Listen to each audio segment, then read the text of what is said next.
Welcome to Grandpa English Channel, the place where you learn English through real conversations, real stories, and real life. My name is Emma, and today I want to share something personal with you. Earlier today, I went home to grab my notes because I have an important presentation coming up.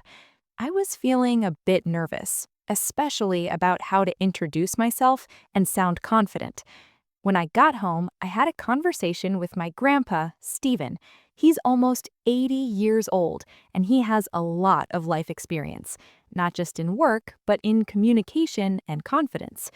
We talked about how to introduce yourself professionally, how to speak calmly, how to handle mistakes, and how confidence is more about clarity than perfection. Before we start, don't forget to like the video, click the subscribe button, and share this video with your friends or colleagues who want to study English. Now, let's get started. Hey, Grandpa. Good morning. Good morning, Emma. You're back early today. Everything all right? Yeah, kind of. I just came home to grab my notes. I have a presentation today, and honestly, I'm feeling a little nervous. That's understandable. Presentations can do that. What part is making you nervous? The beginning. I have to introduce myself in front of everyone, and I really want to sound confident and professional, not shaky or unsure. That's a good thing to be nervous about. It means you care about how you present yourself. I do. I don't want to sound like I memorized something or like I'm pretending to be someone I'm not. Then you're already on the right track. A good introduction should sound natural, honest, and calm. That's exactly what I want. Can you help me practice? Of course. Let's do it properly. I'll introduce myself first, and you just listen. All right, I'm listening. Hello, my name is Stephen. I'm almost 80 years old, and I currently live in Minnesota. That already sounds confident. Because I'm not trying to impress anyone. I'm just stating facts, clearly and calmly. Okay, keep going. Throughout my life, I've worked in several different fields. I started my career as a mechanic, then moved into sales, and later worked in small business management. You didn't rush at all. Exactly. Rushing makes people sound insecure, even when they're not. I always rush when I'm nervous. That's normal, but confidence often comes from slowing down, not speeding up. I never thought of it that way. Most people don't. Now, after experience, I usually say something about who I am as a person. Like personality? Yes, but professionally. I'd say I consider myself a responsible and disciplined person. I value honesty, consistency, and long-term commitment. That sounds strong, but simple. Simple is powerful. You don't need fancy words to sound professional. Can I talk about family too, or is that too personal?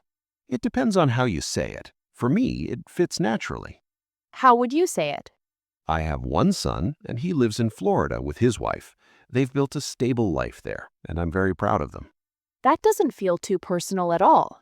Because I'm not sharing emotions in detail, I'm just giving context. And me? I live here in Minnesota with my granddaughter, Emma. She's currently studying and working on building her future. That actually sounds very professional. Because professionalism is about tone, not content. What about Grandma Liz? My wife Liz passed away several years ago. She was a supportive partner and an important part of my life. You didn't pause too long. Because I acknowledge it without letting it control the conversation. That's important in professional speech. I get that. Then I usually add something light about my daily life. I live a quiet and peaceful life. I enjoy reading, taking walks, and spending time with my dogs. Here we go, the dogs. I have 2 dogs. One is a golden retriever, calm, friendly, and very patient. The other is a German shepherd, alert, loyal, and full of energy. That actually says a lot about you. Exactly. Small details make people remember you. Okay, I'm starting to see the pattern now. Good, because now it's your turn. All right, I think I understand the structure now, but when I try to do it myself, my mind still goes blank. That's completely normal. Knowing the structure is one thing, applying it calmly is another. I feel like I forget what to say the moment everyone looks at me. That happens when you try to remember exact sentences instead of ideas. You shouldn't memorize words. You should remember points. Points, not sentences. Exactly. Think of your introduction as a path, not a script. You know where you're going, but you don't need to know every step in advance. That actually makes me feel better. Good. Now tell me, when you imagine yourself standing there, what's the first thing you feel? Honestly, my heart starts beating faster, and I feel like everyone can see that I'm nervous. Let me tell you something. Most people in the room are not judging you. They're either thinking about themselves or waiting for their turn. I know that logically, but emotionally it's different. Of course it is.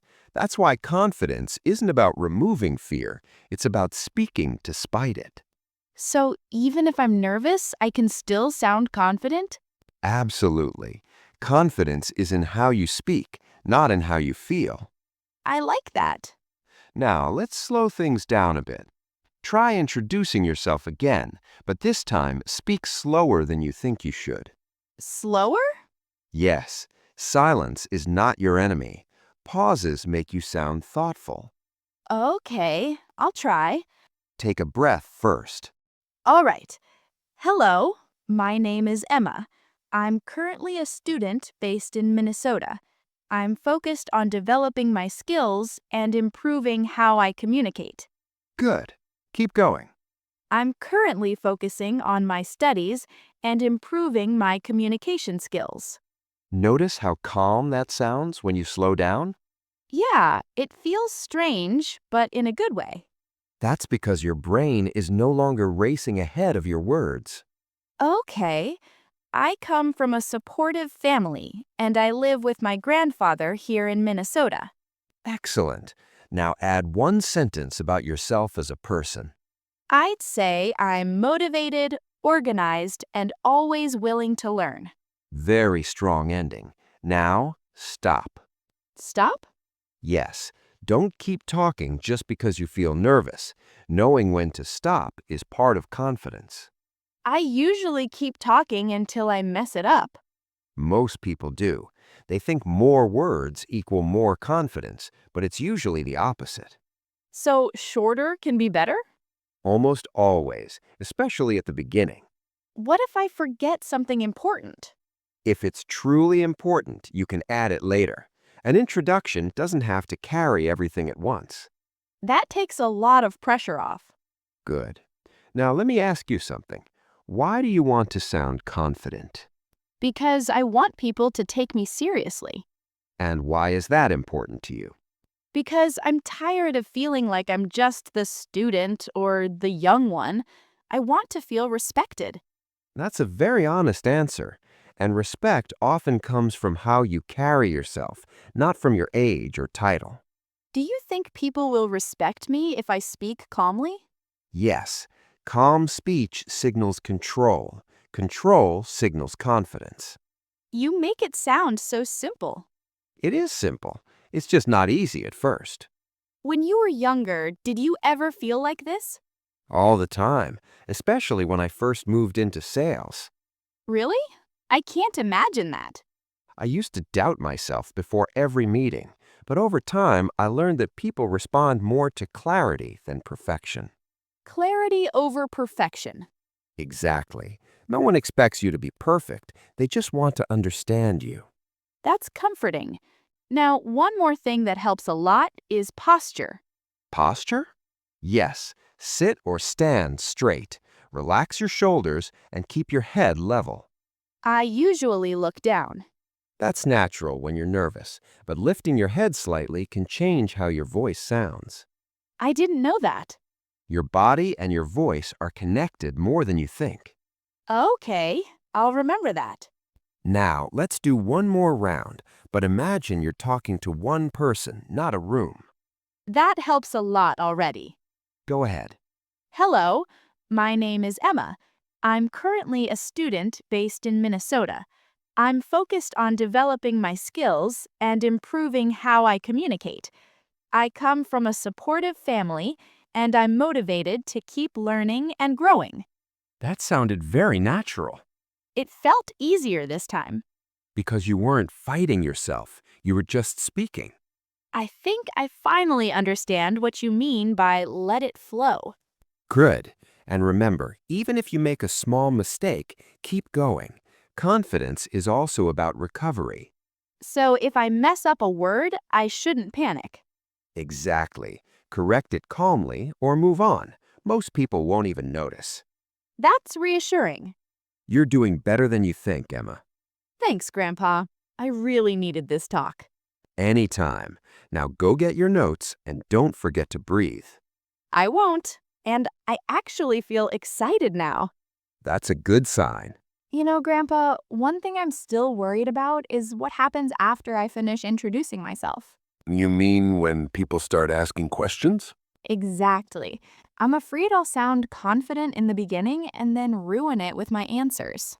That's a very common fear. But let me tell you something important. Your introduction sets the tone, not the entire conversation. So even if my answers aren't perfect, it's okay? Of course. Once you've introduced yourself clearly, people already have a positive impression of you. I never thought about it like that. Most people don't. They think every second has to be perfect, but that's not realistic. What if someone asks me a question I don't know how to answer? Then you do the most professional thing possible. You stay honest. You mean I should just say I don't know? Yes, but say it properly. For example, that's a good question. I don't have a complete answer right now, but I'd be happy to look into it. That actually sounds confident. Because it is. Pretending to know something you don't is what makes people sound insecure. I've seen people do that. And it never works. Clarity and honesty always win in the long run. What about eye contact? I always feel awkward doing that. Eye contact doesn't mean staring. It simply means looking up when you speak and connecting naturally. So I don't have to look at everyone? No, just move your gaze slowly and naturally. Imagine you're talking to a few friendly faces. That feels more manageable. Good. Now let me ask you something. How do you usually feel right before you start speaking? My mind goes completely blank for a second. That pause is actually your friend. Really? Yes, that first pause tells your brain, I'm in control. Don't fight it. Use it. So I shouldn't rush to fill the silence. Exactly. Silence makes people listen. I always thought silence was a bad thing. Only when it's awkward. A calm pause is powerful. You learned all this through experience, didn't you? Over many years, yes. I made plenty of mistakes before I learned how to speak with confidence. Did people ever judge you? Of course, but here's the truth. People will judge you no matter what you do. That's kind of scary. And kind of freeing.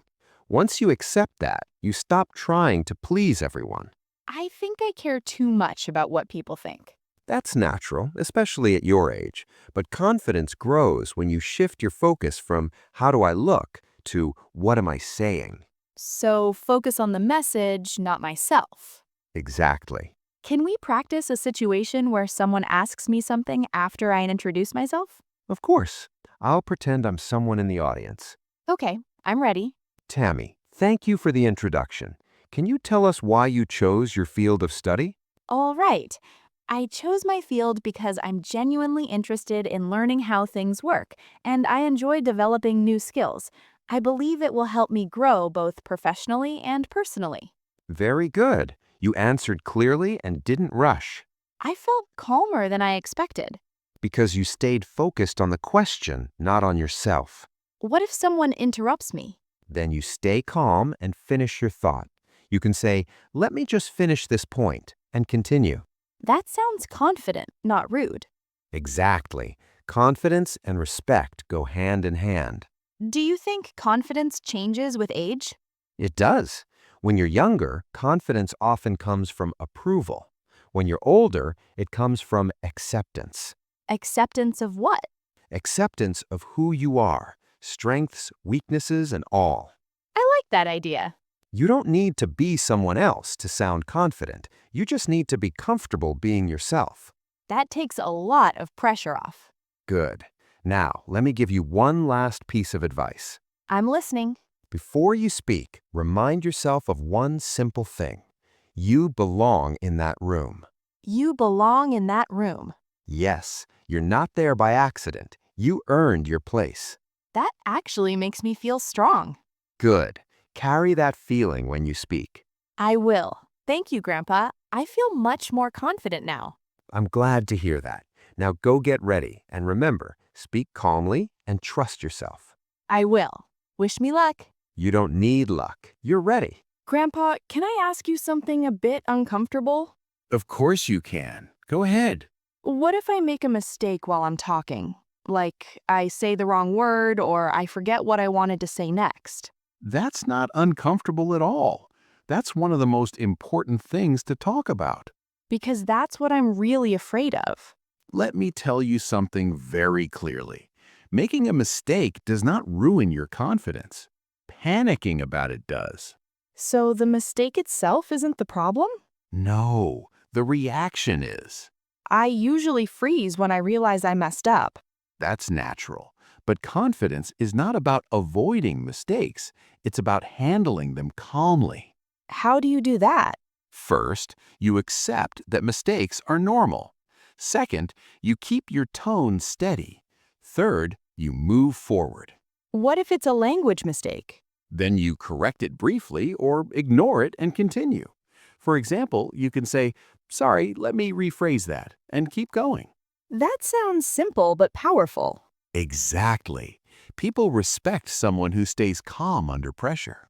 I always thought people would judge me more if I make a mistake. Most people are more forgiving than you think, and even if they notice, they usually admire how you recover. Recovering is part of confidence, right? Yes, sometimes it's the biggest part. What about ending the introduction? I feel like I don't know how to finish strongly. A strong ending doesn't have to be dramatic. It just has to feel complete. What do you mean by complete? It means you stop talking when your message is clear. Not too early, not too late. I usually end with something like, "That's it," and it feels awkward. Instead, you can end with confidence. For example, you can simply stop after your last sentence and smile. Just stop? Yes, silence at the end shows control. That's interesting. Or you can end with a forward-looking sentence, something like, "I'm looking forward to sharing more with you today," That sounds much better. because it feels intentional. Can we practice a full introduction one last time, from start to finish? Of course, take your time, Okay. whenever you're ready. Hello, my name is Emma. I'm currently a student based in Minnesota. I'm focused on developing my academic skills and improving my communication. I come from a supportive family, and I'm motivated to keep learning and growing. I'm looking forward to sharing my ideas with you today. That was excellent. Really?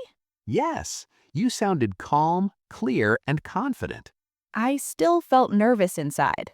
And that's perfectly fine. Confidence doesn't mean the fear disappears. It means it doesn't control you. I think I understand that now. Good. That understanding will help you far beyond this presentation. You know, talking to you always makes things feel simpler. That's because life becomes clearer with experience. Do you ever get nervous now? Sometimes, but now I trust myself more than my fear. I want to reach that point someday. You will. Every time you speak, you're building that trust. I feel much more ready now. Good. Then my job here is done. Thank you, Grandpa. Really. You're welcome, Emma. Now go get dressed and make yourself proud. I will. I promise. That's all I needed to hear. Before I leave, there's one more thing I want to ask you. Go ahead. You still have time. I'm afraid of sounding too confident, like arrogant. Where's the line between confidence and arrogance? That's a very smart question, and it's something many people struggle with. I don't want people to think I'm showing off. Let me put it simply. Confidence is quiet. Arrogance is loud. What do you mean by that? Confident people don't need to prove themselves. Arrogant people feel the need to convince others of their value. So it's about intention. Exactly. If you speak to share information, you sound confident. If you speak to impress, you risk sounding arrogant. That makes a lot of sense. Another difference is how you listen. Confident people listen carefully. Arrogant people wait for their turn to speak. I've definitely noticed that before. Also, confident people acknowledge others. They don't talk only about themselves. So, during a presentation, I should be aware of the audience? Yes, speak with them, not at them. What if I need to talk about my achievements? Then talk about them factually, not emotionally. State what you did, what you learned, and move on. No exaggeration. Exactly. Let the facts speak for you. Did you ever come across someone who sounded arrogant? Many times, and usually they didn't realize it. That's scary. It is, but the fact that you're worried about it already means you're on the safe side. That's reassuring. Now, let me give you a small test. All right. Tell me one thing you're proud of, but say it confidently, not arrogantly. Okay. I'm proud of the fact that I'm consistent with my studies, and I always try to improve myself. That was perfect. Really? Yes, you stated a fact and didn't overdo it. So, confidence is about being comfortable with the truth? Exactly. Not more, not less. What about body language? Can that make someone look arrogant? Definitely. Crossed arms, looking down on people, or speaking too loudly can all send the wrong message. So, calm posture again. Always. Relaxed shoulders, steady voice, natural eye contact. It all connects, doesn't it? Everything connects. Communication is one system, not separate skills. I feel like I'm learning more than just how to introduce myself. That's because this applies to life in general. Do you think confidence changes how people treat you? Without a doubt, people respond to how you present yourself. So, it's not about forcing respect. No, respect is invited, not demanded. I really like that. Good, remember it. I will. Now, before you go, let me say one last thing. Okay. Be confident, but stay kind. That combination never fails. I'll keep that in mind. You're ready, Emma. Thank you, Grandpa, for everything. Anytime. Now go and show them who you are. I will.